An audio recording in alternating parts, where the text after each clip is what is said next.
नमस्कार सभी दोस्तों, आपका हार्दिक स्वागत है हमारे इस नए channel TN college of competition पर।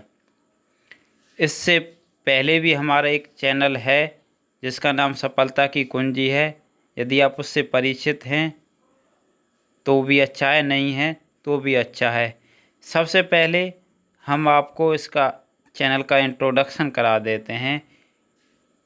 इस चैनल को बनाने का हमारा उद्देश्य ये है कि इस चैनल को अब एक व्यवस्थित क्रम से चलाया जाएगा और इस पर आपको केवल अध्ययन सामग्री उपलब्ध कराई जाएगी। इस पर आपको एजुकेशन साइकोलॉजी की वीडियो मिलेंगी, साइकोलॉजी मिलेगी, चाइल्ड डेवलपमेंट मिलेगी, टीचिंग एप्टीट्यूड मिलेगा। इसके साथ ही साथ आपको मैथ की भी पूरी तैयारी कराई जाएगी। अब बात करते हैं, सबसे पहले जो मेरे पास सबसे ज़्यादा कमेंट उस चैनल पे भी आए थे, व्हाट्सएप ग्रुप के माध्यम से आए इसके नाम को लेकर। तो यदि किसी कोचिंग संस्थान से इसका नाम मिलता जुलता है तो मात्र एक संयोग है।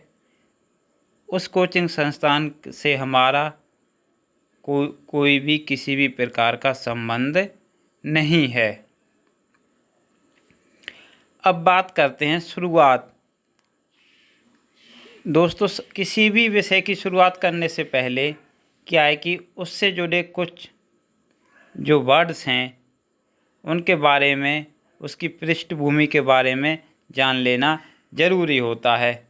हम बात करेंगे इस चैनल पर सबसे पहले एजुकेशन साइकोलॉजी की, शिक्षा मनोविज्ञान। आप उसे साइकोलॉजी भी कह सकते हैं, एजुकेशन साइकोलॉजी कह सकते हैं, टीचिंग एप्टीट्यूड। इन सभी से मिलकर जो इनमें ऐसे शब्द हैं जिनसे आप परिचित नहीं होते, आपके लिए वो अटपटे होते हैं, तो उन शब्दों को हम सबसे पहले इस चैनल पर पढ़ाएंगे। हमने ऐसे करीब करीब जो महत्वपूर्ण इम्पोर्टेंट 250 वर्ड्स चुने हैं जो परीक्षा की दृष्टि से काफ़ी महत्वपूर्ण हैं। वो परीक्षा में सीधे तौर पर भी पूछ लिए जाते हैं।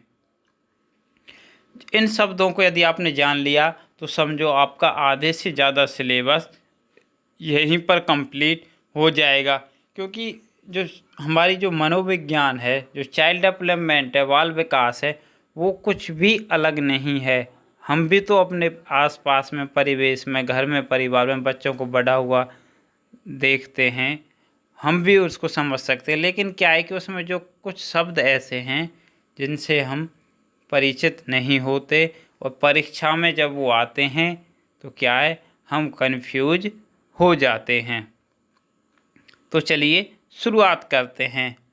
बात करेंगे glossary of terms of psychology, मनोविज्ञान की पारिभाषिक शब्दावली इसको हिंदी में कहा जाता है। बात करेंगे सबसे पहले ग्लॉसरी क्या है। जो ग्लॉसरी है इसका अर्थ क्या होता है, परिभाषा कोश। ग्लॉसरी जो शब्द आया है वो किससे आया है, ग्लॉस से। ये ग्रीस भाषा का शब्द है जिसका अर्थ क्या होता है, वाणी। प्रारंभ में इसका अर्थ क्या था, वाणी। फिर इसके मीनिंग बदलने लगे, फिर उसको बाद में ग्लॉस का मीनिंग क्या आने लगा, भाषा या बोली। तो किसी भी विषय की शब्दावली को ग्लॉसरी ऑफ टर्म्स कहा जाता है। तो चलिए शुरुआत करते हैं। एक वर्ड आता है फोनिम्स। सीटेट नवंबर 2012 में ये सीधे तौर पर पूछा गया था कि व्हाट इज फोनिम्स, क्या अर्थ है। तो smallest meaningful unit of sound in a language. किसी भी भाषा में ध्वनि की सबसे छोटी इकाई, याद रखना किसकी, ध्वनि की, जिसको क्या कहा जाता है, वर्ण कहा जाता है। अब देखो, वर्ण आप अच्छे से समझते होंगे, लेकिन जो फोनेम्स है वहीं कई बार क्या होता है कि जो हिंदी मीडियम होता है उसमें भी इंग्लिश के शब्द को हिंदी में लिख देते हैं। या फिर स्वैनिम भी आ जाए तो आप क्या पता लगाएंगे कि स्वैनिम क्या होता है। तो इसलिए हमने पहले इनको प्राथमिकता दी है। काफ़ी दिनों से मेरे माइंड में था कि नए चैनल को किस तरह से प्लान किया जाए, किस तरह से समझा जाए।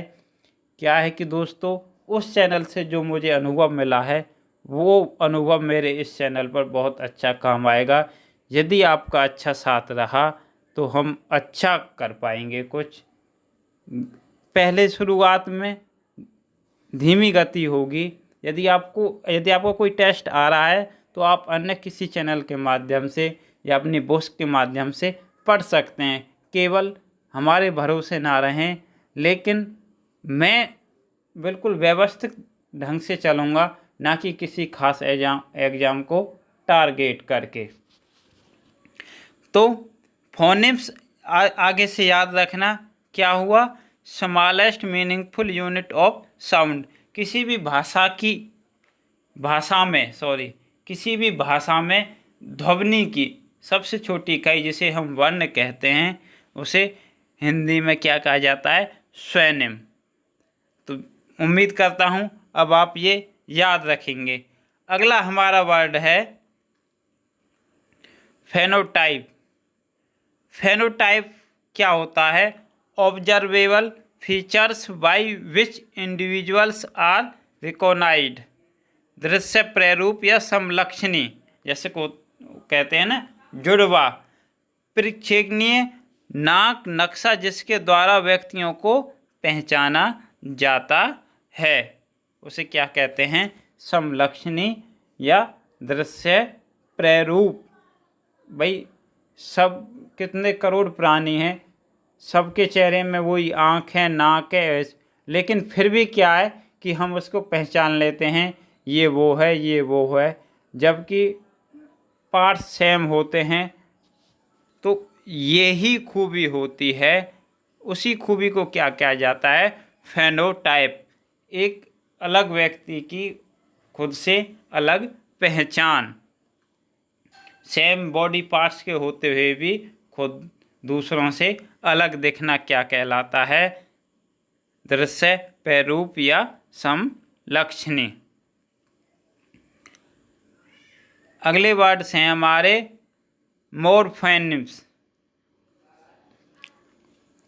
ये भी सीटेट नवंबर 2012 में पूछा गया था। The smallest unit of meaning in a language. याद रखना, वो साउंड थी, ये लैंग्वेज मीनिंग। वो किसी भी भाषा में ध्वनि की सबसे छोटी इकाई थी। दोनों में आपको डिफरेंस याद रखना है, यही शब्दों का खेल होता है। वो थी क्या थी, the smallest unit of sound in a language. ये क्या है, मीनिंग, किसी भी भाषा में सबसे छोटी अर्थपूर्ण इकाई अर्थात शब्द। वर्ण क्या है, ध्वनि की सबसे छोटी इकाई, और ये क्या है, अर्थपूर्ण इकाई है, शब्द। इसे क्या कहते हैं हिंदी में, रूपिम। यदि आपसे रूपिम पूछा जाता है, रूपिम क्या है, तो आप, मुझे नहीं लगता कि आप इससे पहले बता पाते। तो रूपिम याद रखना। Morphemes, the smallest unit of meaning in a language, किसी भी भाषा में सबसे छोटी अर्थपूर्ण इकाई, शब्द। क्योंकि वर्ण, हम बोले कै, ये वर्ण हुआ, क्या इसका कोई अर्थ नहीं है, लेकिन यह है, ये ध्वनि की सबसे छोटी इकाई है। और शब्द कै में कम, ये क्या अर्थपूर्ण बन गया, और ये क्या है, शब्द। यही दोनों में डिफरेंस है, यही डिफरेंस आपको याद रखना है। अब बात आती है मेंटल सेट। मेंटल सेट क्या होता है, जैसे मानसिक विन्यास कहा जाता है। ये सारे वो शब्द हमने चूज किए हैं जो परीक्षा की दृष्टि से बहुत ही ज़्यादा महत्वपूर्ण है। मेंटल सेट क्या होता है, tendency to respond to a new problem या situation in the manner used for a previous one, किसी नई समस्या या स्थिति के लिए पूर्व प्रयुक्त पद्धति से अनुक्रिया करने की प्रवृत्ति। यदि एग्जाम्पल के तौर पर यदि मैं आपको बताऊं, यदि आप अपने घर से मार्केट जा रहे हैं और रास्ते में आपकी गाड़ी क्या है, ख़राब हो जाती है, आपकी स्कूटी पंचर हो जाती है, तो आप क्या है कि पहले उसके आसपास कोई दुकान देखोगे पंचर वाले की, अगर मिलती है तो ठीक है, नहीं तो फिर क्या है, आप खुद से प्रयास करोगे। यदि उसमें स्टपनी है, आपके पास कोई दूसरा टायर है, या फिर आप उसमें खुद से कोई जुगाड़ करते हैं और जैसे तैसे करके आपको उसको घर ले आते हैं। कुछ दिनों बाद क्या होता है कि फिर से आपकी स्कूटी रास्ते में पंचर हो जाती है। तो क्या है कि आप जो पहले आपने जो प्रयत्न किए थे उन्हीं से सीख लेकर क्या है, उससे कम समय में आप अपनी समस्या को सॉल्व कर सकते हैं। उसी को क्या कहा जाता है, मानसिक विन्यास कहा जाता है। पूर्व में घटित घटनाओं से सबक लेकर भविष्य में आने वाली समस्याओं को शीघ्र से समाधान कर लेना ही क्या कहलाता है, मानसिक विन्यास कहलाता है। किसी नई समस्या या स्थिति के लिए पूर्व प्रयुक्त पद्धति से अनुक्रिया करने की प्रवृत्ति।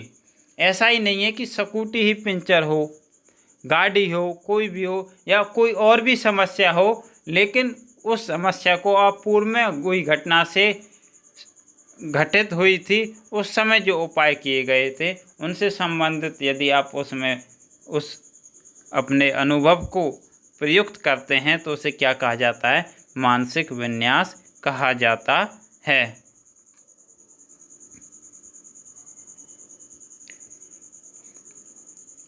अब शब्द आता है अनुकूलन या अडेप्टेशन।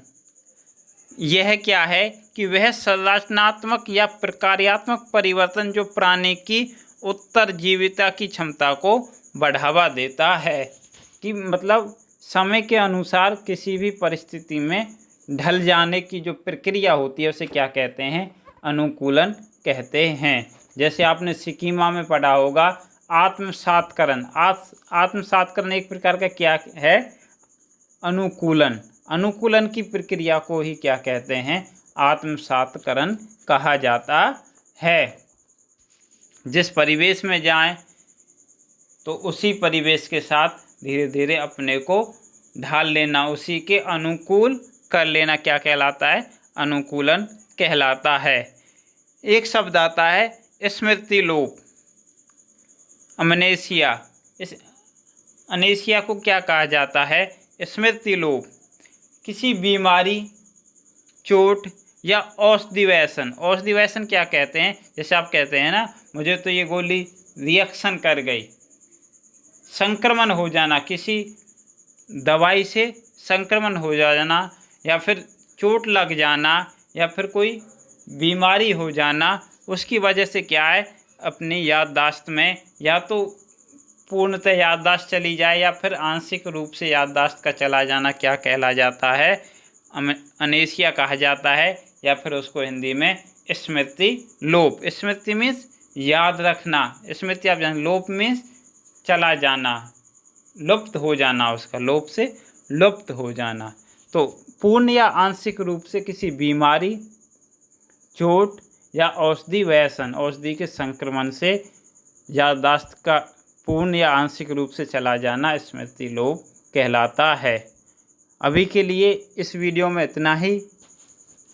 ऐसे ही थोड़ा थोड़ा करके धीरे धीरे पढ़ेंगे, जैसे और 250 वर्ड होने के पश्चात फिर आपको मेन जो टॉपिक्स हैं वो कराए जाएंगे। यदि ये 250 वर्ड आपने अच्छे से याद कर लिए तो आपको फिर किस साइकोलॉजी का कोई भी पार्ट हो, या कोई एजुकेशन साइकोलॉजी हो, चाइल्ड डेवलपमेंट हो, टीचिंग एप्टीट्यूड हो, कोई भी ऐसा पार्ट हो, उसमें आपको कोई भी समस्या नहीं आएगी, क्योंकि इन्हीं शब्दों का इसमें झोल रहता है।